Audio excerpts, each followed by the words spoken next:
The Adventures of Sherlock Holmes Chapter 1. A Scandal in Bohemia. To Sherlock Holmes she is always the woman. I have seldom heard him mention her under any other name. In his eyes she eclipses and predominates the whole of her sex. It was not that he felt any emotion akin to love for Irene Adler. All emotions, and that one particularly, were abhorrent to his cold, precise, but admirably balanced mind. He was, I take it, the most perfect reasoning and observing machine that the world has seen, but as a lover he would have placed himself in a false position. He never spoke of the softer passions, save with a jibe and a sneer. They were admirable things for the observer, excellent for drawing the veil from men's motives and actions. But for the trained reasoner, to admit such intrusions into his own delicate and finely adjusted temperament was to introduce a distracting factor which might throw a doubt upon all his mental results.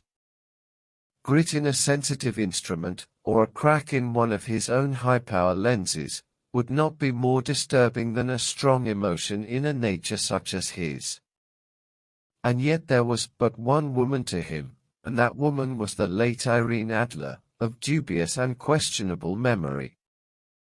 I had seen little of Holmes lately. My marriage had drifted us away from each other. My own complete happiness and the home-centered interests which rise up around the man who first finds himself master of his own establishment, were sufficient to absorb all my attention, while Holmes, who loathed every form of society with his whole Bohemian soul, remained in our lodgings in Baker Street, buried among his old books, and alternating from week to week between cocaine and ambition, the drowsiness of the drug, and the fierce energy of his own keen nature. He was still, as ever, deeply attracted by the study of crime, and occupied his immense faculties and extraordinary powers of observation in following out those clues, and clearing up those mysteries which had been abandoned as hopeless by the official police. From time to time I heard some vague account of his doings, of his summons to Odessa in the case of the Trepoff murder, of his clearing up of the singular tragedy of the Atkinson brothers at Trincomalee, and finally of the mission which he had accomplished so delicately and successfully for the reigning family of Holland. Beyond these signs of his activity, however, which I merely shared with all the readers of the daily press, I knew little of my former friend and companion. One night, it was on the 20th of March, 1888, I was returning from a journey to a patient, for I had now returned to civil practice, when my way led me through Baker Street. As I passed the well-remembered door, which must always be associated in my mind with my wooing, and with the dark incidents of the study in scarlet, I was seized with a keen desire to see Holmes again, and to know how he was employing his extraordinary powers. His rooms were brilliantly lit, and, even as I looked up, I saw his tall, spare figure pass twice in a dark silhouette against the blind. He was pacing the room swiftly, eagerly, with his head sunk upon his chest and his hands clasped behind him. To me, who knew his every mood and habit, his attitude and manner told their own story. He was at work again. He had risen out of his drug-created dreams and was hot upon the scent of some new problem. I rang the bell and was shown up to the chamber which had formerly been in part my own. His manner was not effusive. It seldom was, but he was glad, I think, to see me. With hardly a word spoken, but with a kindly eye, he waved me to an armchair, threw across his case of cigars, and indicated a spirit case and a gasogene in the corner. Then he stood before the fire, and looked me over in his singular introspective fashion. "Wedlock suits you," he remarked. "I think, Watson, that you have put on 7.5 pounds since I saw you." 7. I answered. Indeed, I should have thought a little more. Just a trifle more, I fancy, Watson. And in practice again, I observe. You did not tell me that you intended to go into harness. Then, how do you know? I see it, I deduce it. How do I know that you have been getting yourself very wet lately, and that you have a most clumsy and careless servant girl? My dear Holmes, said I, this is too much. You would certainly have been burned, had you lived a few centuries ago. It is true that I had a country walk on Thursday and came home in a dreadful mess, but as I have changed my clothes I can't imagine how you deduce it. As to Mary Jane, she is incorrigible, and my wife has given her notice, but there, again, I fail to see how you work it out. He chuckled to himself and rubbed his long, nervous hands together. It is simplicity itself, said he. My eyes tell me that on the inside of your left shoe, just where the firelight strikes it, the leather is scored by 6 almost parallel cuts. Obviously they have been caused by someone who has very carelessly scraped round the edges of the sole in order to remove crusted mud from it. Hence, you see, my double deduction that you had been out in vile weather, and that you had a particularly malignant boot-slitting specimen of the London slavey. As to your practice, if a gentleman walks into my room smelling of iodoform, with a black mark of nitrate of silver upon his right forefinger and a bulge on the right side of his top hat to show where he has secreted his stethoscope, I must be dull, indeed, if I do not pronounce him to be an active member of the medical profession. I could not help laughing at the ease with which he explained his process of deduction. When I hear you give your reasons, I remarked, the thing always appears to me to be so ridiculously simple that I could easily do it myself, though at each successive instance of your reasoning I am baffled until you explain your process. And yet I believe that my eyes are as good as yours. Quite so, he answered, lighting a cigarette, and throwing himself down into an armchair. You see, but you do not observe. The distinction is clear. For example, you have frequently seen the steps which lead up from the hall to this room. Frequently. How often? Well, some hundreds of times. Then how many are there? How many? I don't know. Quite so. You have not observed. And yet you have seen. That is just my point. Now, I know that there are 17 steps, because I have both seen and observed. By the way, since you are interested in these little problems, and since you are good enough to chronicle 1 or 2 of my trifling experiences, you may be interested in this. He threw over a sheet of thick, pink-tinted notepaper which had been lying open upon the table. It came by the last post, said he. Read it aloud. The note was undated, and without either signature or address. There will call upon you tonight, at 7:45 o'clock, it said, a gentleman who desires to consult you upon a matter of the very deepest moment. Your recent services to one of the royal houses of Europe have shown that you are one who may safely be trusted with matters which are of an importance which can hardly be exaggerated. This account of you we have from all quarters received. Be in your chamber then at that hour, and do not take it amiss if your visitor wear a mask. This is indeed a mystery, I remarked.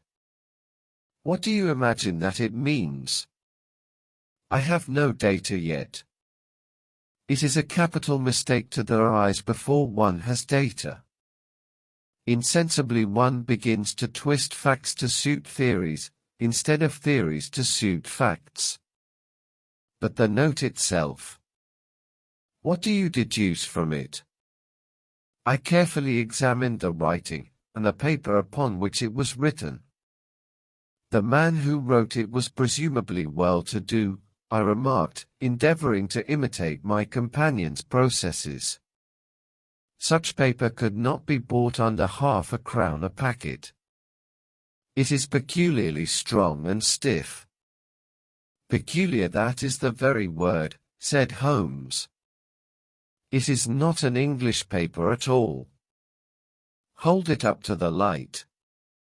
I did so, and saw a large E with a small G-A-P, and a large G with a small T woven into the texture of the paper. What do you make of that? Asked Holmes. The name of the maker, no doubt, or his monogram, rather. Not at all. The G with the small T stands for Gesellschaft, which is the German for company. It is a customary contraction like our P, of course, stands for papier. Now for example. Let us glance at our Continental Gazetteer. He took down a heavy brown volume from his shelves. Eglenitz, here we are, Egria. It is in a German-speaking country in Bohemia, not far from Carlsbad. Remarkable as being the scene of the death of Wallenstein, and for its numerous glass factories and paper mills. My boy, what do you make of that? His eyes sparkled, and he sent up a great blue triumphant cloud from his cigarette. The paper was made in Bohemia, I said. Precisely. And the man who wrote the note is a German. Do you note the peculiar construction of the sentence? This account of you we have from all quarters received. A Frenchman or Russian could not have written that. It is the German who is so uncourteous to his verbs. It only remains, therefore, to discover what is wanted by this German who writes upon Bohemian paper and prefers wearing a mask to showing his face. And here he comes, if I am not mistaken, to resolve all our doubts. As he spoke there was the sharp sound of horses' hoofs and grating wheels against the curb, followed by a sharp pull at the bell. Holmes whistled. A pair, by the sound, said he. Yes, he continued, glancing out of the window. A nice little brougham and a pair of beauties. 150 guineas apiece. There's money in this case, Watson, if there is nothing else. I think that I had better go, Holmes. Not a bit, Doctor. Stay where you are. I am lost without my Boswell. And this promises to be interesting. It would be a pity to miss it. But your client? Never mind him. I may want your help, and so may he. Here he comes. Sit down in that armchair, Doctor, and give us your best attention. A slow and heavy step, which had been heard upon the stairs and in the passage, paused immediately outside the door. Then there was a loud and authoritative tap. Come in, said Holmes. A man entered who could hardly have been less than 6 feet 6 inches in height, with the chest and limbs of a Hercules. His dress was rich with a richness which would, in England, be looked upon as akin to bad taste. Heavy bands of astrakhan were slashed across the sleeves and fronts of his double-breasted coat, while the deep blue cloak which was thrown over his shoulders was lined with flame-colored silk and secured at the neck with a brooch which consisted of a single flaming beryl. Boots which extended halfway up his calves, and which were trimmed at the tops with rich brown fur, completed the impression of barbaric opulence which was suggested by his whole appearance. He carried a broad-brimmed hat in his hand, while he wore across the upper part of his face, extending down past the cheekbones, a black visored mask, which he had apparently adjusted that very moment, for his hand was still raised to it as he entered. From the lower part of the face he appeared to be a man of strong character, with a thick, hanging lip, and a long, straight chin suggestive of resolution pushed to the length of obstinacy. "You had my note?" he asked with a deep harsh voice and a strongly marked German accent. "I told you that I would call." He looked from one to the other of us, as if uncertain which to address. "Pray take a seat," said Holmes. "This is my friend and colleague, Dr. Watson, who is occasionally good enough to help me in my cases. Whom have I the honor to address?" "You may address me as the Count von Kram, a Bohemian nobleman. I understand that this gentleman, your friend, is a man of honor and discretion, whom I may trust with a matter of the most extreme importance. If not, I should much prefer to communicate with you alone." I rose to go, but Holmes caught me by the wrist and pushed me back into my chair. "It is both, or none," said he. "You may say before this gentleman anything which you may say to me." The Count shrugged his broad shoulders. "Then I must begin," said he, "by binding you both to absolute secrecy for 2 years. At the end of that time the matter will be of no importance. At present it is not too much to say that it is of such weight it may have an influence upon European history." "I promise," said Holmes. "And I." "You will excuse this mask," continued our strange visitor. "The august person who employs me wishes his agent to be unknown to you, and I may confess at once that the title by which I have just called myself is not exactly my own." "I was aware of it," said Holmes dryly. "The circumstances are of great delicacy, and every precaution has to be taken to quench what might grow to be an immense scandal and seriously compromise one of the reigning families of Europe. To speak plainly, the matter implicates the great house of Ormstein, hereditary kings of Bohemia." "I was also aware of that," murmured Holmes, settling himself down in his armchair and closing his eyes. Our visitor glanced with some apparent surprise at the languid, lounging figure of the man who had been no doubt depicted to him as the most incisive reasoner and most energetic agent in Europe.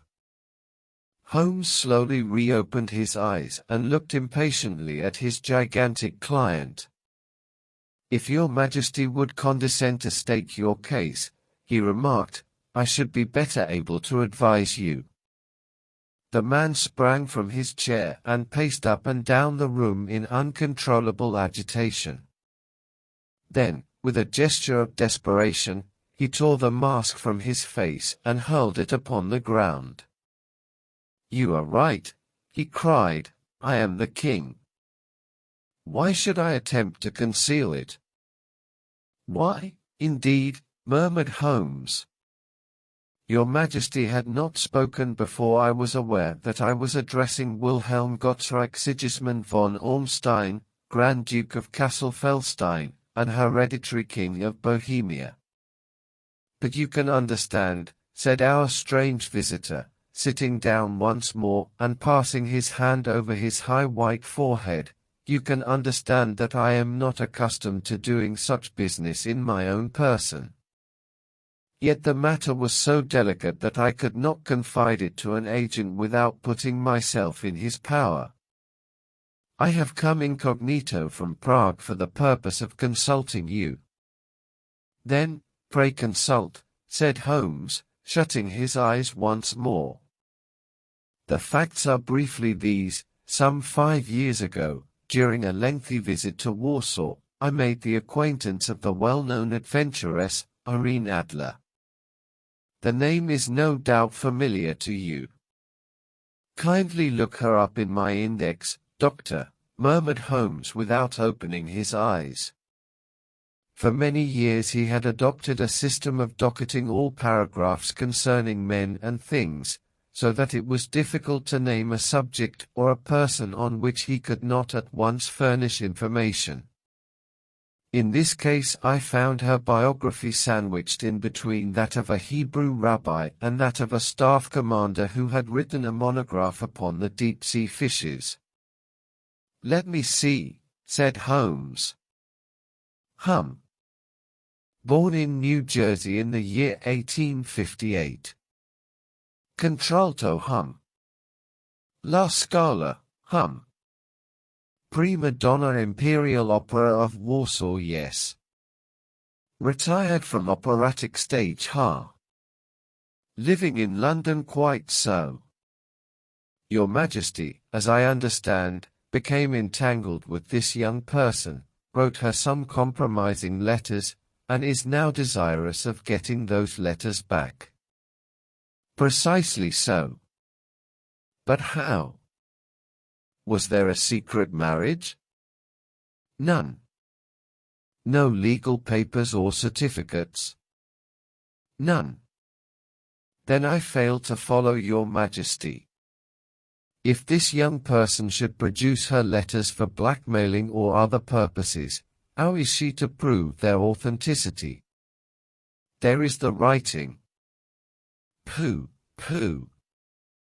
Forgery. My private notepaper. Stolen. My own seal. Imitated. My photograph. Bought. We were both in the photograph. Oh, dear. That is very bad. Your Majesty has indeed committed an indiscretion. I was mad insane. You have compromised yourself seriously. I was only Crown Prince then. I was young. I am but 30 now. It must be recovered. We have tried and failed. Your Majesty must pay. It must be bought. She will not sell. Stolen, then. 5 attempts have been made. Twice burglars in my pay ransacked her house. Once we diverted her luggage when she travelled. Twice she has been waylaid. There has been no result. No sign of it. Absolutely none. Holmes laughed. It is quite a pretty little problem, said he. But a very serious one to me, returned the king reproachfully. Very, indeed. And what does she propose to do with the photograph? To ruin me. But how? I am about to be married. So I have heard. To Clotilde Lothman von Saxe-Meiningen, second daughter of the King of Scandinavia. You may know the strict principles of her family. She is herself the very soul of delicacy. A shadow of a doubt as to my conduct would bring the matter to an end. And Irene Adler? Threatens to send them the photograph. And she will do it. I know that she will do it. You do not know her, but she has a soul of steel.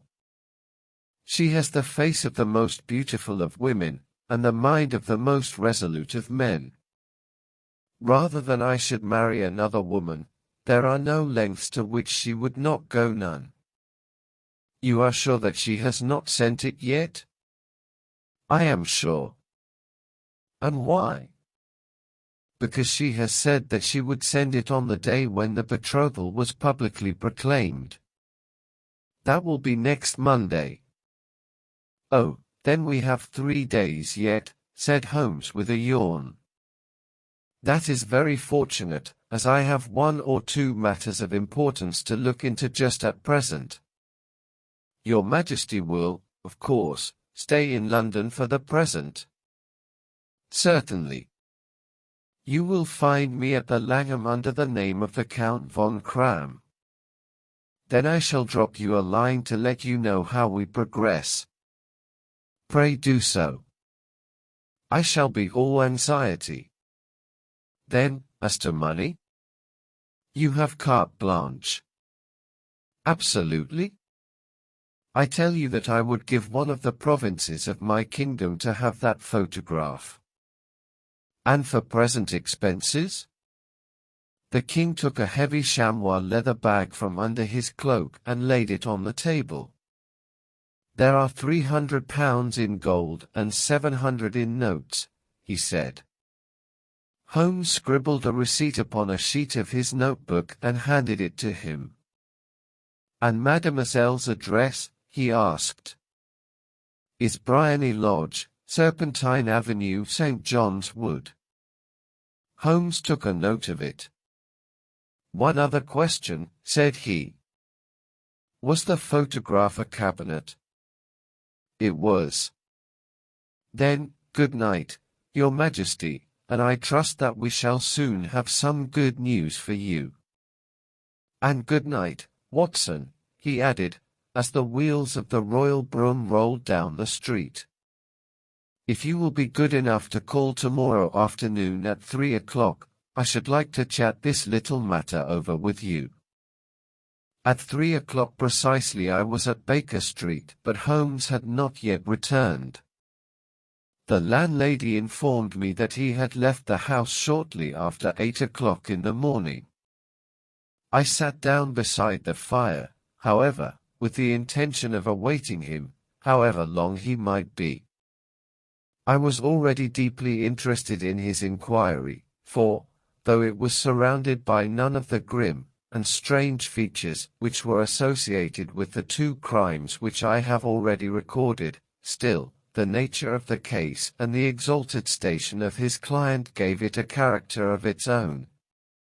Indeed, apart from the nature of the investigation which my friend had on hand, there was something in his masterly grasp of a situation, and his keen, incisive reasoning, which made it a pleasure to me to study his system of work, and to follow the quick, subtle methods by which he disentangled the most inextricable mysteries. So accustomed was I to his invariable success, that the very possibility of his failing had ceased to enter into my head.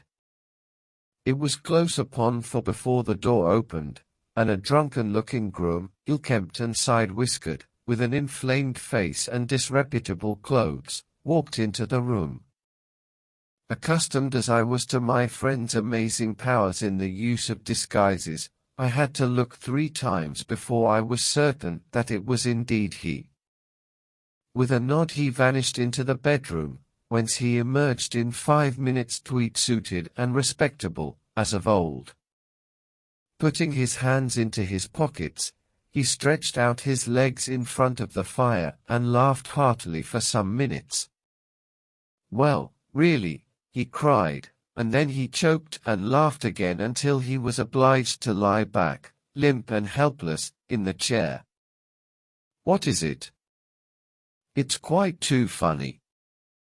I am sure you could never guess how I employed my morning, or what I ended by doing. I can't imagine. I suppose that you have been watching the habits, and perhaps the house, of Miss Irene Adler. Quite so, but the sequel was rather unusual. I will tell you, however. I left the house a little after 8 o'clock this morning in the character of a groom out of work. There is a wonderful sympathy and freemasonry among horsey men. Be one of them, and you will know all that there is to know. I soon found Briony Lodge. It is a bijou villa, with a garden at the back, but built out in front right up to the road, 2 stories. Chubb lock to the door. Large sitting room on the right side, well furnished, with long windows almost to the floor, and those preposterous English window fasteners which a child could open. Behind there was nothing remarkable, save that the passage window could be reached from the top of the coach house. I walked round it and examined it closely from every point of view, but without noting anything else of interest. I then lounged down the street and found, as I expected, that there was a mews in a lane which runs down by one wall of the garden. I lent the ostlers a hand in rubbing down their horses, and received in exchange twopence, a glass of half and half, 2 fills of shag tobacco, and as much information as I could desire about Miss Adler, to say nothing of half a dozen other people in the neighborhood, in whom I was not in the least interested, but whose biographies I was compelled to listen to. "And what of Irene Adler?" I asked. "Oh, she has turned all the men's heads down in that part. She is the daintiest thing under a bonnet on this planet. So say the Serpentine Mews, to a man. She lives quietly, sings at concerts, drives out at 5 every day, and returns at 7 sharp for dinner. Seldom goes out at other times, except when she sings. Has only one male visitor, but a good deal of him. He is dark, handsome, and dashing, never calls less than once a day, and often twice. He is a Mr. Godfrey Norton, of the Inner Temple. See the advantages of a cabman as a confidant. They had driven him home a dozen times from Serpentine Mews, and knew all about him. When I had listened to all they had to tell, I began to walk up and down near Briony Lodge once more, and to think over my plan of campaign. This Godfrey Norton was evidently an important factor in the matter. He was a lawyer. That sounded ominous. What was the relation between them, and what the object of his repeated visits? Was she his client, his friend, or his mistress? If the former, she had probably transferred the photograph to his keeping. If the latter, it was less likely. On the issue of this question depended whether I should continue my work at Briony Lodge, or turn my attention to the gentlemen's chambers in the Temple. It was a delicate point, and it widened the field of my inquiry. I fear that I bore you with these details, but I have to let you see my little difficulties, if you are to understand the situation. I am following you closely, I answered. I was still balancing the matter in my mind when a hansom cab drove up to Briony Lodge, and a gentleman sprang out. He was a remarkably handsome man, dark, aquiline, and mustached, evidently the man of whom I had heard. He appeared to be in a great hurry, shouted to the cabman to wait, and brushed past the maid who opened the door with the air of a man who was thoroughly at home. He was in the house about half an hour, and I could catch glimpses of him in the windows of the sitting room, pacing up and down, talking excitedly, and waving his arms. Of her I could see nothing. Presently he emerged, looking even more flurried than before. As he stepped up to the cab, he pulled a gold watch from his pocket and looked at it earnestly. "Drive like the devil," he shouted, first to Gross and Hankey's in Regent Street, and then to the Church of St. Monica in the Edgware Road. "Half a guinea if you do it in 20 minutes. Away they went, and I was just wondering whether I should not do well to follow them, when up the lane came a neat little landau, the coachman with his coat only half buttoned, and his tie under his ear, while all the tags of his harness were sticking out of the buckles. It hadn't pulled up before she shot out of the hall door and into it. I only caught a glimpse of her at the moment, but she was a lovely woman, with a face that a man might die for. "The Church of St. Monica, John," she cried, "and half a sovereign if you reach it in 20 minutes. This was quite too good to lose. Watson. I was just balancing whether I should run for it, or whether I should perch behind her landau when a cab came through the street. The driver looked twice at such a shabby fare, but I jumped in before he could object. "The Church of St. Monica," said I, "and half a sovereign if you reach it in 20 minutes. It was 25 minutes to 12, and of course it was clear enough what was in the wind. My cabby drove fast. I don't think I ever drove faster, but the others were there before us. The cab and the landau with their steaming horses were in front of the door when I arrived. I paid the man and hurried into the church. There was not a soul there save the two whom I had followed, and a surpliced clergyman who seemed to be expostulating with them. They were all three standing in a knot in front of the altar. I lounged up the side aisle like any other idler who has dropped into a church.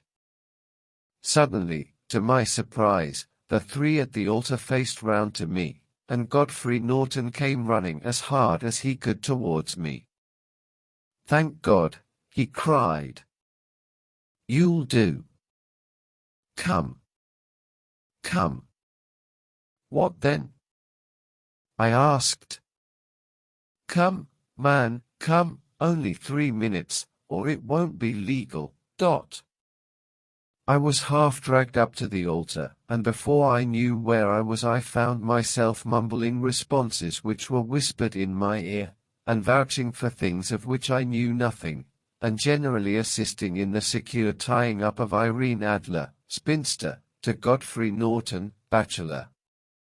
It was all done in an instant, and there was the gentleman thanking me on the one side, and the lady on the other, while the clergyman beamed on me in front.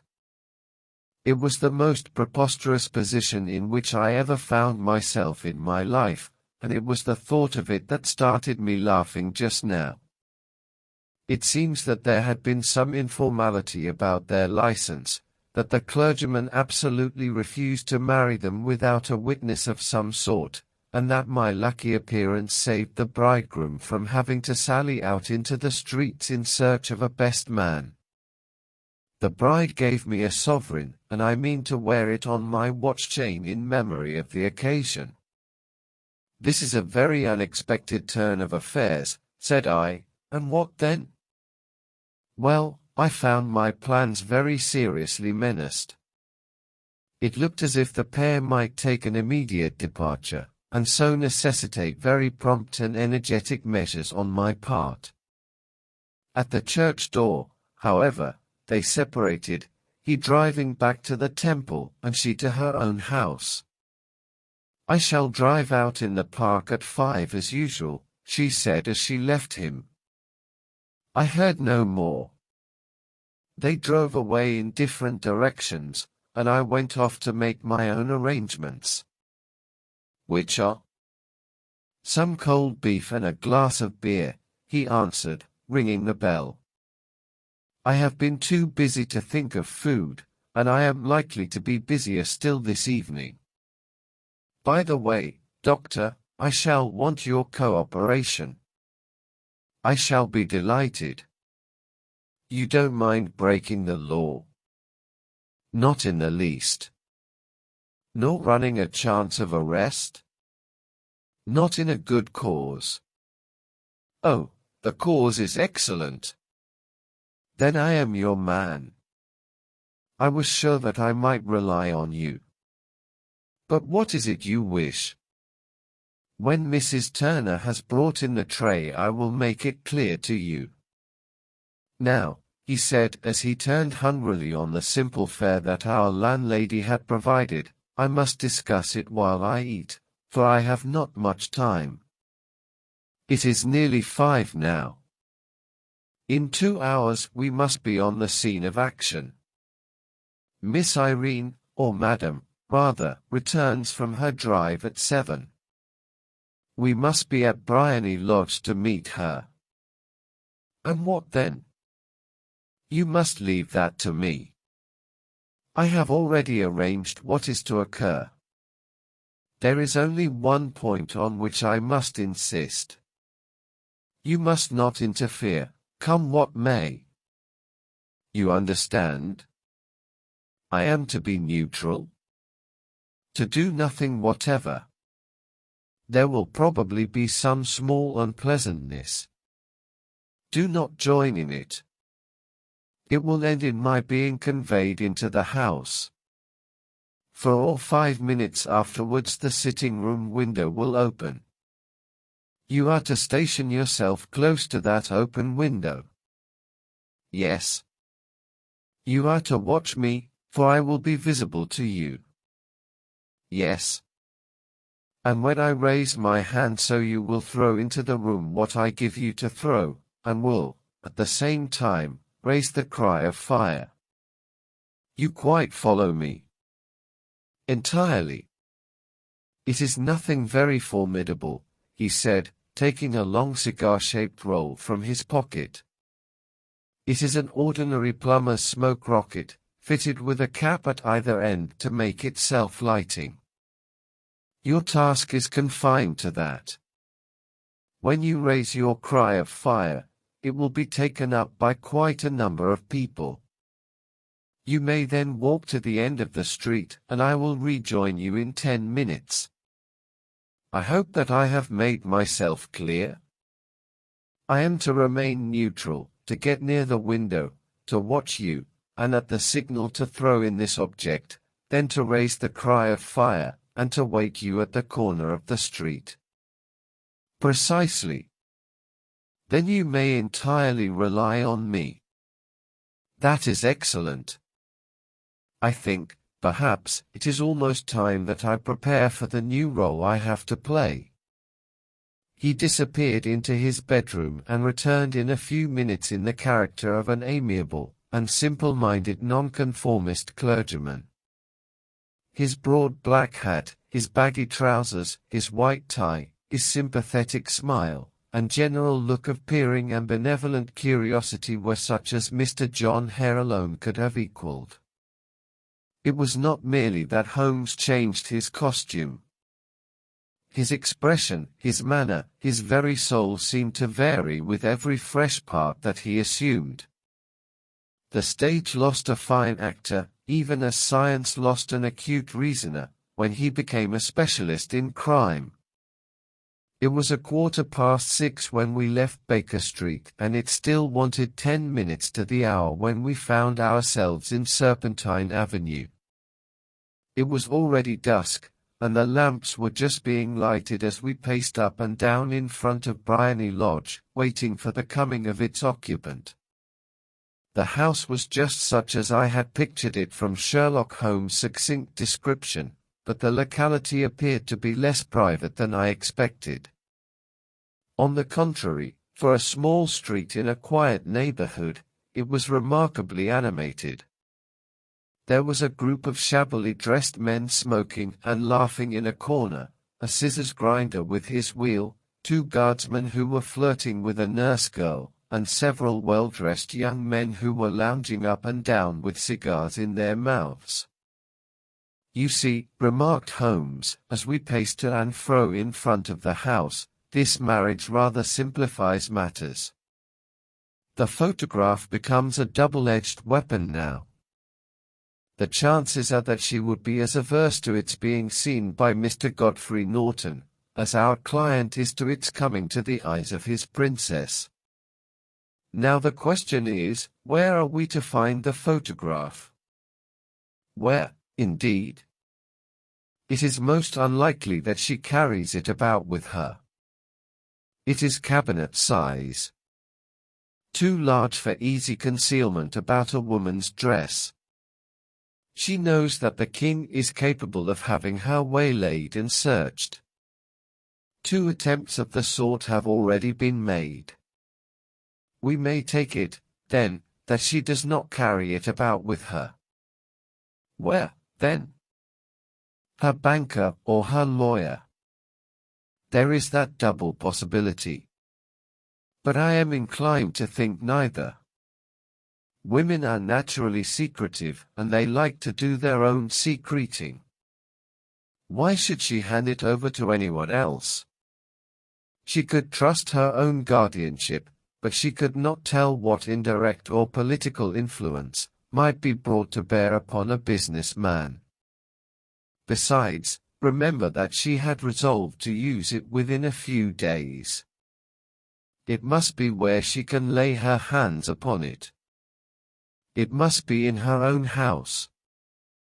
But it has twice been burgled. Pshaw! They did not know how to look. But how will you look? I will not look. What then? I will get her to show me. But she will refuse. She will not be able to. But I hear the rumble of wheels. It is her carriage. Now carry out my orders to the letter. As he spoke, the gleam of the side lights of a carriage came round the curve of the avenue. It was a smart little landau which rattled up to the door of Briony Lodge. As it pulled up, one of the loafing men at the corner dashed forward to open the door in the hope of earning a copper, but was elbowed away by another loafer, who had rushed up with the same intention.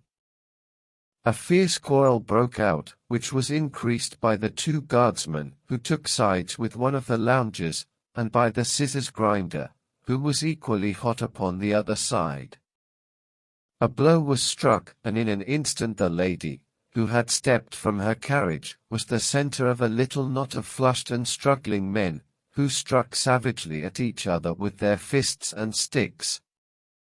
Holmes dashed into the crowd to protect the lady, but just as he reached her he gave a cry and dropped to the ground, with the blood running freely down his face.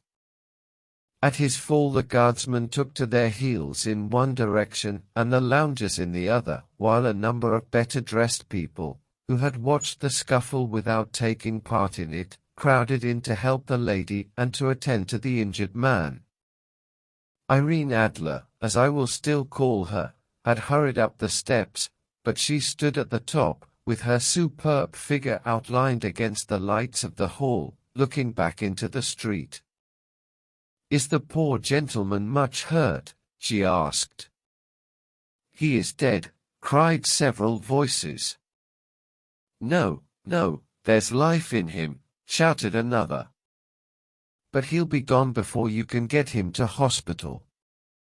"He's a brave fellow," said a woman. "They would have had the lady's purse and watch if it hadn't been for him. They were a gang, and a rough one, too. Ah, he's breathing now. He can't lie in the street. May we bring him in, ma'am?" "Surely. Bring him into the sitting room. There is a comfortable sofa. This way, please."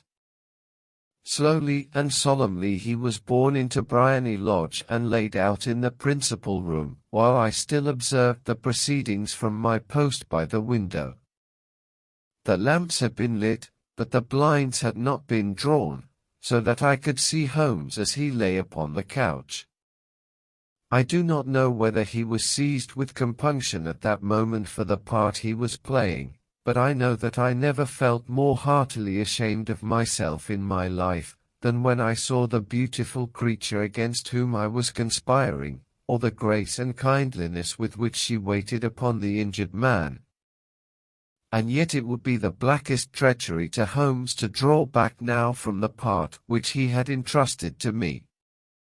I hardened my heart, and took the smoke rocket from under my ulster. After all, I thought, we are not injuring her. We are but preventing her from injuring another. Holmes had sat up upon the couch, and I saw him motion like a man who is in need of air. A maid rushed across and threw open the window. At the same instant I saw him raise his hand, and at the signal I tossed my rocket into the room with a cry of "Fire!" The word was no sooner out of my mouth than the whole crowd of spectators, well-dressed and ill gentlemen, ostlers, and servant maids joined in a general shriek of fire. Thick clouds of smoke curled through the room and out at the open window. I caught a glimpse of rushing figures, and a moment later the voice of Holmes from within assuring them that it was a false alarm. Slipping through the shouting crowd, I made my way to the corner of the street, and in 10 minutes was rejoiced to find my friend's arm in mine, and to get away from the scene of uproar. He walked swiftly and in silence for some few minutes until we had turned down one of the quiet streets which lead towards the Edgware Road. "You did it very nicely, Doctor," he remarked. "Nothing could have been better. It is all right. You have the photograph? I know where it is. And how did you find out?" "She showed me, as I told you she would. I am still in the dark." "I do not wish to make a mystery," said he, laughing. "The matter was perfectly simple. You, of course, saw that everyone in the street was an accomplice. They were all engaged for the evening. I guessed as much. Then, when the row broke out, I had a little moist red paint in the palm of my hand. I rushed forward, fell down, clapped my hand to my face, and became a piteous spectacle. It is an old trick. That also I could fathom. Then they carried me in. She was bound to have me in. What else could she do? And into her sitting room, which was the very room which I suspected. It lay between that and her bedroom, and I was determined to see which. They laid me on a couch, I motioned for air, they were compelled to open the window, and you had your chance. How did that help you? It was all important. When a woman thinks that her house is on fire, her instinct is at once to rush to the thing which she values most. It is a perfectly overpowering impulse, and I have more than once taken advantage of it. In the case of the Darlington substitution scandal, it was of use to me, and also in the Arnsworth Castle business. A married woman grabs at her baby, an unmarried one reaches for her jewel box. Now it was clear to me that Our Lady of today had nothing in the house more precious to her than what we are in quest of. She would rush to secure it. The alarm of fire was admirably done.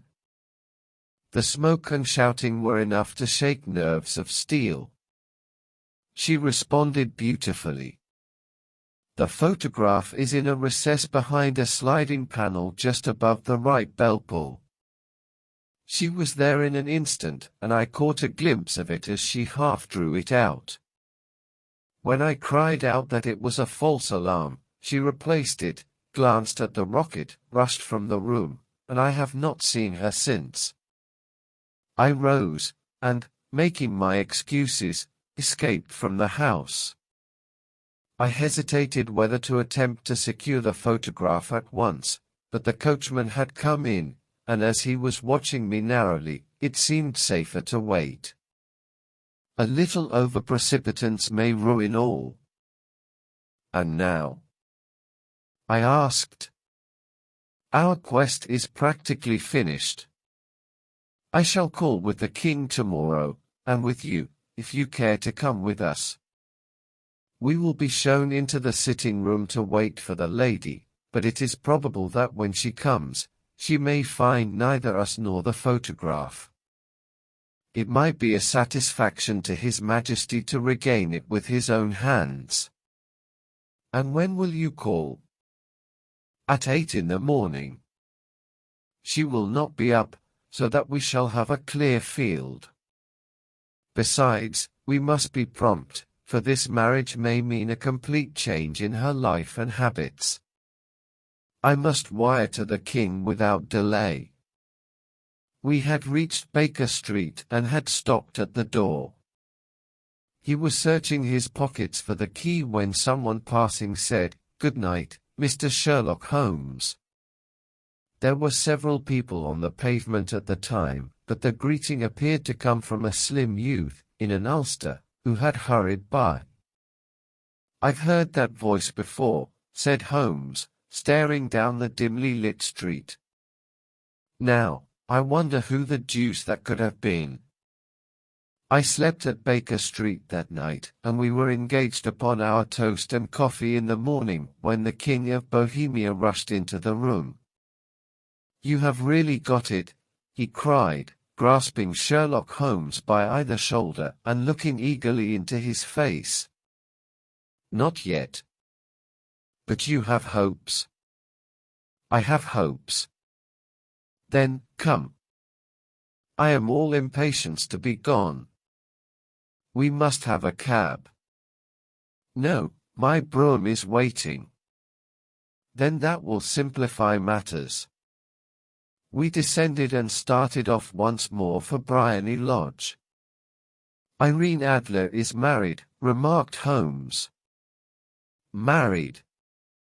When?" "Yesterday." "But to whom?" "To an English lawyer named Norton." "But she could not love him." "I am in hopes that she does." "And why in hopes?" "Because it would spare your Majesty all fear of future annoyance. If the lady loves her husband, she does not love your Majesty. If she does not love your Majesty, there is no reason why she should interfere with your Majesty's plan." "It is true. And yet, well, I wish she had been of my own station. What a queen she would have made."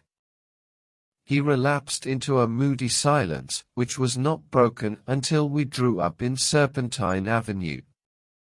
The door of Briony Lodge was open, and an elderly woman stood upon the steps. She watched us with a sardonic eye, as we stepped from the brougham.